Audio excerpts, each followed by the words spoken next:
You can 100% absolutely jump higher without a Vertimax vertical jump trainer. The idea to improve your vertical jump is very simply improve your vertical power. And how we do this, power is basically just your athletic expression of the amount of force that you can generate in a certain amount of time. Or speed, I should say, velocity. And velocity is broken down with distance over time. So the more force you can generate over a specific amount of distance within a certain amount of time, the more powerful you become.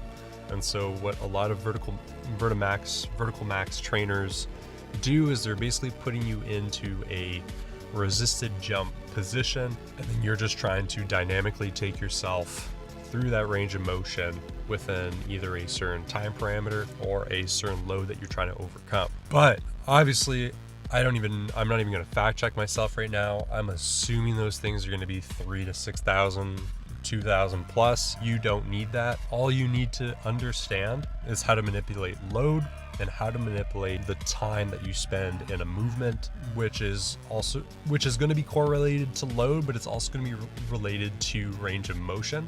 And so depending on what type of quality you want to train, whether it's more towards the absolute strength or absolute speed, you're either going to be using heavier or lighter weights, or you're going to be using deeper or shallower range of motions. And so the number one exercise that a lot of people will start building the base from, and what I would recommend to you, is working on your barbell back squat, but mainly the trap bar deadlift.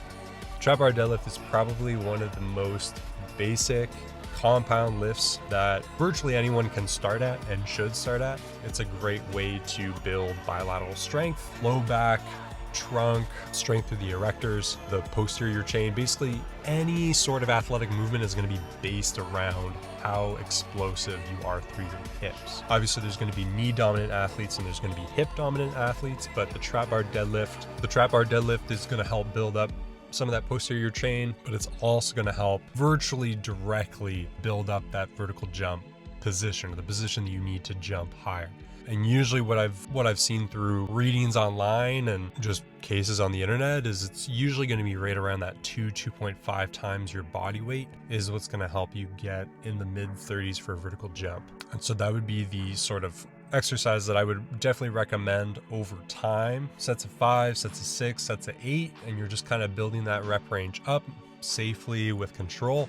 And you're just kind of trying to chase that 2.5 times body weight. And that is a byproduct. As long as you're also mixing in plyometrics and just general athletic movements like sprinting, you'll probably see some pretty drastic gains in your vertical jump, especially if you're a younger athlete and you're getting into the weight room for the first time. This is exactly how I've personally helped a bunch of people for free get their first dunks within the first 2 to 4 weeks. This is just very simply focusing on a lot of these neurological gains early, whether it's strength training, dynamic strength training, or just the implementation of plyometric training, which a lot of people don't necessarily know not only how to implement it, but what plyometrics actually are. But there's so many different ways that you can attack the problem of jumping higher, increasing your vertical jump, and you don't need fancy equipment. You just need to know what you need to do and how to do it.